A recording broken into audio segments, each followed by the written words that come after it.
There is a rising sentiment coming out of the coronavirus pandemic that sports stars are earning too much money.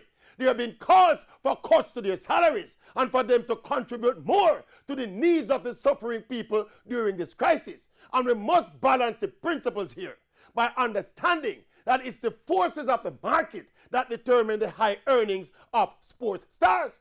People all over the world pay good money to watch Lionel Messi and Cristiano Ronaldo and LeBron James play their respective sports. But right now, no money is being paid to watch any sport because no sport now play.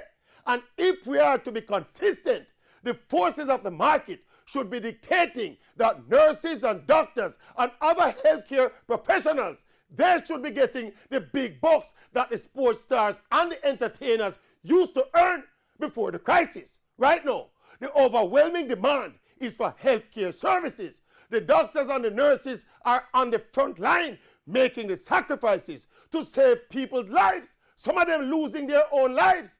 It's them the market should be valuing the most right now. With all due respect, Lionel Messi and LeBron James and Cristiano Ronaldo cannot administer a COVID test or hook up a patient to a ventilator.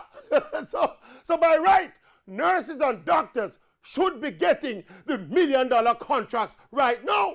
When the pandemic done, the money go back to normal. If and when football and basketball start play again, the sports stars get back them big money. I'm sorry. Yeah, I'm sorry. Yes, man, IQ.